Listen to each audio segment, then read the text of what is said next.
Nah, di sini juga kita baru sadar mungkin ya, alangkah besar pahala mereka para guru TPA.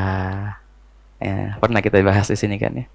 Jangan pandang remeh guru TPA itu. Jangan kau pandang junjung tinggi orang-orang yang ulama kelas hebat, kelas kakap gitu. Luar biasa hebat.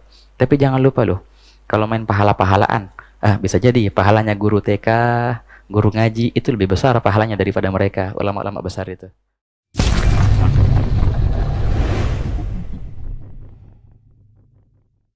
Qala al-musannif rahimahullah ta'ala wa nafa'ana bihi fi 'afiyah. Wa qala alaihi salatu wassalam, "Idza mata ibnu Adam inqata'a 'amaluhu illa min thalath. Sadaqatin jariyah aw 'ilmin yuntafa'u bihi aw waladin salihin yad'u lah." Ini hadis yang sangat tenar dan sangat sering kita mendengarnya. Hadis ini baginda Nabi Muhammad SAW menyatakan. Soalnya ini hadis sempat banyak disalahfahami, yang akhirnya dijadikan dalil atas dilarangnya beberapa perkara.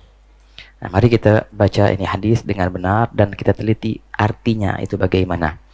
Baginda bersabda, "Idza mata ibnu Adam," bila mana mata wafat ibnu Adam, anak Adam, inqata'a amaluhu, maka terputuslah amalnya. Nah, antum perhatikan ya, amaluhu, amalnya. Jadi yang terputus adalah amalnya. Illa min thalath, kecuali 3 perkara. Nah, dengan 3 perkara ini walaupun dia sudah wafat, tapi terus amalnya itu mengalir. Wah, kata. Yang pertama, baginda menyebutkan sedekah. Ini bisa dibaca sedaqatin sebagai badal ba'd min kul atau sedaqatun sebagai khabar. Sedekatun jariyah, sedekah yang mengalir pahalanya. Nah, begitu di antara amal yang mulia adalah sedekah, ya ikhwan. Dengan segala makna. Sedekah ataupun hadiah ataupun wakaf. Walaupun engkau sudah wafat, itu pahalanya terus mengalir untukmu. Contohnya engkau mewakafkan tanah atau mewakafkan sebagian hartamu untuk ibadah, menjadi tempat sarana ibadah.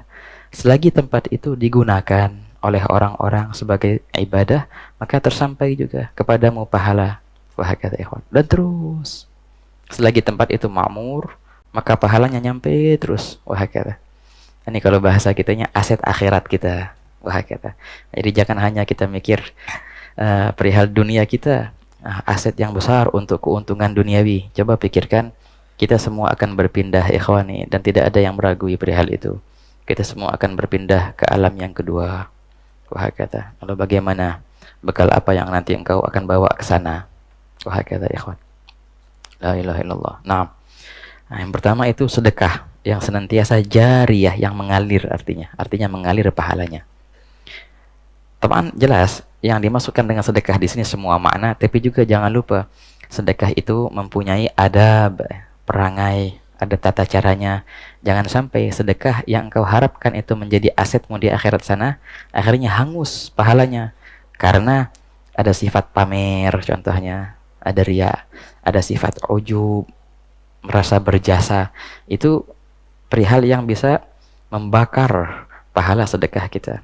La tubtilu shadaqatikum bil manni wal adza. Allah Ta'ala berfirman, jangan kalian batalkan pahala sedekah kalian, wahakala, dengan merasa berjasa atau dengan menyebut-nyebutnya, wahakala, merasa lebih mulia daripada yang lain karena perihal itu. Oh, jangan.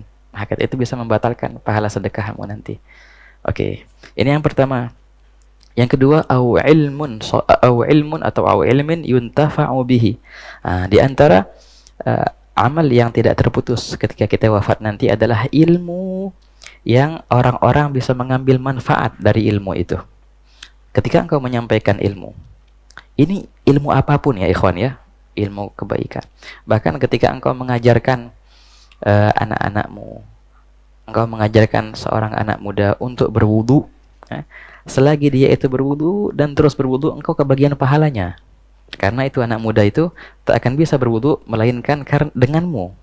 Selagi dia berwudu terus ente berpahala. Ente ngajarin orang sholat, selagi dia sholat ente berpahala walau engkau sudah wafat. Kan luar biasa itu ya kawan, sangat luar biasa sekali. Nah di sini luar biasa alangkah tingginya derajat mereka para ulama. Walaupun mereka sudah wafat, tapi senantiasa pahala mereka mengalir terus. Dari mana? Ya dari murid-muridnya itu. Nah di sini juga kita baru sadar mungkin ya, alangkah besar pahala mereka para guru TPA. Ya, pernah kita bahas di sini kan ya. Jangan pandang remeh guru TPA itu. Jangan kau pandang junjung tinggi orang-orang yang ulama kelas hebat, kelas kakap gitu. Luar biasa hebat. Tapi jangan lupa loh, kalau main pahala-pahalaan, bisa jadi pahalanya guru TK, guru ngaji itu lebih besar pahalanya daripada mereka ulama-ulama besar itu. Nah, ini guru TK ini karena berkat mereka kan kita bisa baca Quran ya. Bukan cuma baca Quran aja, semua perihal bacaan ejaan Arab kita bisa karena berkat mereka loh. Jadi setiap kali kita membaca Al-Quran atau membaca ejaan Arab, mereka dapat pahala, syuf. Gitu. Karena berkat mereka pula kita bisa sholat. Setiap kali kita sholat fardu, sholat sunnah, sholat tahajud malam hari, mereka dapat pahala. Nah begitu.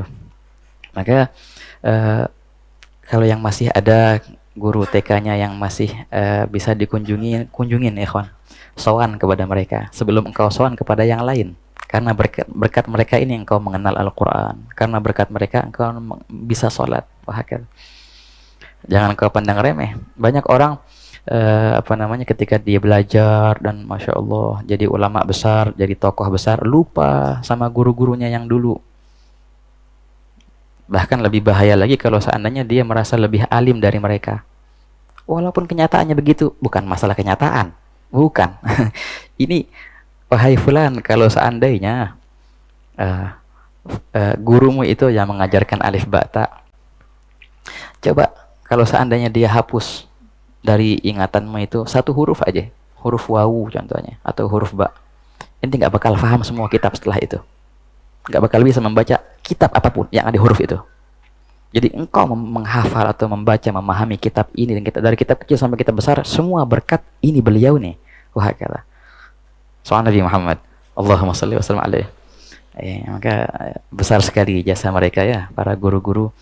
Dan memang juga, nah ini juga nih mungkin ada banyak dari kalangan hadirin yang ngajar di TK, TPA ya, ataupun di madrasah yang diajarin nih anak-anak kecil. Kan ujiannya besar ya kawan. Katanya mendingan ente ngajar anak-anak orang-orang kuliahan daripada ente ngajar anak-anak kecil. Bener, ujiannya luar biasa besarnya. Betul nggak? Betul banget. Masya Allah. Yang dibutuhkan bukan cuma pengetahuan atau wawasan, tapi dibutuhkan skill. Gimana cara atau uslub biar nih anak-anak nggak bosan, biar ilmu itu nyampe ke mereka.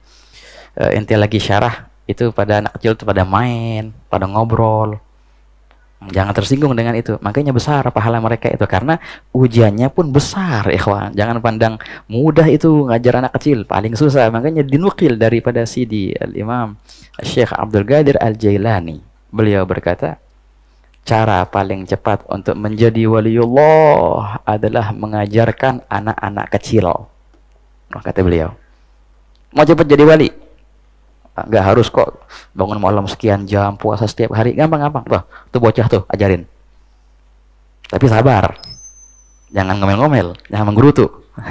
Harus ikhlas, tulus, dan tidak sama sekali mengharap balasan dari mereka ataupun dihormatin oleh mereka. Enggak sama sekali. Lillahi ta'ala. Itu cara paling cepat untuk menjadi waliullah.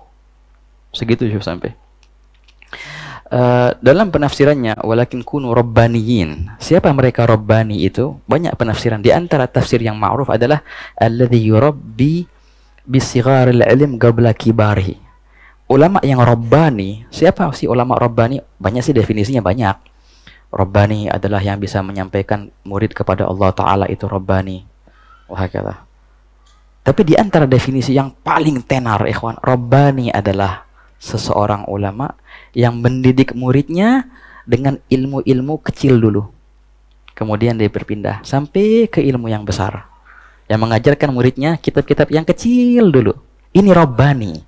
Jangan kita kira Rabbani harus ulama besar, harus wali besar. Enggak. Syaratnya Rabbani mengajarkan audiensnya kitab yang kecil itu sama tingkat ketulusan, keikhlasan, kesungguhannya ketika dia mengajarkan kitab yang besar. Sama muridnya itu, baik pun 1 atau 2, semangatnya sama ketika muridnya 1000, 2000. Enggak berkurang sama sekali rasa ikhlasnya. Nah itu tuh Rabbani, seperti itu ya kawan. Wah kata. Kalau seandainya ketika audiensnya banyak, lebih semangat. Ketika audiensnya berkurang, kurang semangatnya, itu jauh daripada sifat Rabbani. Wah kata ikhwan. Dan memang ikhwan, tingkat keikhlasan itu kan banyak tuh. Wah kata. Yang paling sempurnanya benar tidak terpengaruh dengan banyak atau dikitnya, kecil atau besarnya kitab. Begitu. La ilaha illallah. Pernah Imam, ada guru kita di sana yang barusan wafat beberapa bulan lalu, 3 bulan lalu, Sayyidil Imam Al-Habib Abu Bakar Al-Adni bin Ali Al-Mashhur. Beliau profesor, doktor, juga cendekiawan Islam ternama, bukan cuma skala Yaman, enggak, sedunia. Mufakkir Islami dijuluki beliau kan. Beliau yang menggagaskan perihal rukun keempat daripada rukun agama. Rukun alamatus sa'ah, mengetahui tanda-tanda hari kiamat. Masya Allah, beliau itu seorang yang luar biasa, yang alim, mu'allamah, wa'arif billah, yang sangat rendah hati orangnya, tawadhu beliau itu. Nah, pernah suatu hari beliau ini ngajar, ada majelis ibu-ibu di kota Aden, di Yaman selatan. Beliau diundang untuk ngasih kajian di majelis ibu-ibu. Nah, kalau di sana kan, kalau majelis ibu-ibu itu ada ada tirainya ya. Jadi kita nggak bisa tengok, nggak bisa lihat ada berapa audiens yang di sana. Yang penting majelis ibu. Ya sudah, beliau datang sama beberapa muridnya yang laki-laki, ada di hadapan beliau mendengarkan ceramah beliau, dan di sana ibu-ibu katanya banyak, tapi ditutupin pakai hordeng. Ya sudah, mulai beliau ceramah. Dengan pembahasan yang tinggi. Pembahasan yang benar-benar intelektual, yang penuh logika, pembahasan yang luar biasa. Ini ceritanya majelis ibu-ibu nih ceritanya. Apa yang terjadi? Salah satu muridnya yang duduk di pojokan situ, sebelahan sama tirai itu, nggak tahu gimana ceritanya, ada angin atau gimana, akhirnya dia terlihat ada berapa yang hadir dari kalangan ibu-ibu. Tahu-taunya apa ya? Nggak ada orang. Yang ada cuma 1, itu pun nenek-nenek. Itu si murid ini pas lihat begitu langsung nyes hatinya. Ya Allah, ini sayang banget ilmu yang jarang kita dengar ini. Beliau utarakan, tahu-tahu nggak ada yang dengerin. Yang denger cuma 1, itu pun nenek-nenek. Mau gimana ceritanya? Akhirnya Abu Bakar lagi terus beliau nerusin tausiahnya. Akhirnya ada satu murid itu pas lihat kayak gitu keadaannya, datang beliau ke gurunya. Habib, nggak ada orang, Habib. Nggak ada orang, cuma 1, nenek-nenek, ibu-ibu. Gimana? Abu Bakar pas dengar itu, beliau nggak peduli dengan omongan nih murid nih, dan terus beliau melanjutkan pembahasannya dengan tingkat semangat yang sama dan pembahasan tinggi yang sama, polanya sama sekali nggak turun, dan dengan durasi yang sudah ditetapkan, nggak dikurangin durasinya, dan terus beliau, masya Allah, sama sekali nggak berubah. Setelah beliau selesai dari dari syarah itu, kajian itu, beliau negur nih muridnya, fulan, yang ada rame, kagak ada yang hadir cuma 1 orang, ibu-ibu. Bisa tahu ibu yang 1 itu nenek-nenek, berkatnya Allah Ta'ala sebarkan ilmu ini. Dan sebenarnya aku bukan berinteraksi dengan mereka, aku berinteraksi dengan Allah Subhanahu wa Ta'ala. Ada yang hadir, nggak ada yang hadir, aneh sekarang lagi ngomong sama Allah Ta'ala. Bagaimana ketulusanku dalam menyampaikan ilmu ini, semangatku. Allah Ta'ala maha ada. Wah kata, senantiasa Allah Ta'ala di hadapanku. Ya itu sama, semangatnya sama, tingkat pembahasannya sama, walaupun ada yang hadir atau nggak ada yang hadir. Soal Nabi Muhammad, Allahumma shalli wa sallim. Jadi itu dia ikhwan, perlu keikhlasan ya. Keikhlasan itu penting dalam menyampaikan ilmu. Wah kata. Nah inilah ilmu yang bermanfaat. Ilmu yang seperti itu bila mana engkau sampaikan, walaupun engkau telah wafat, tapi ilmu itu manfaat. Orang-orang mengambil manfaat dari ilmumu dan senantiasa engkau tersampaikan pahala.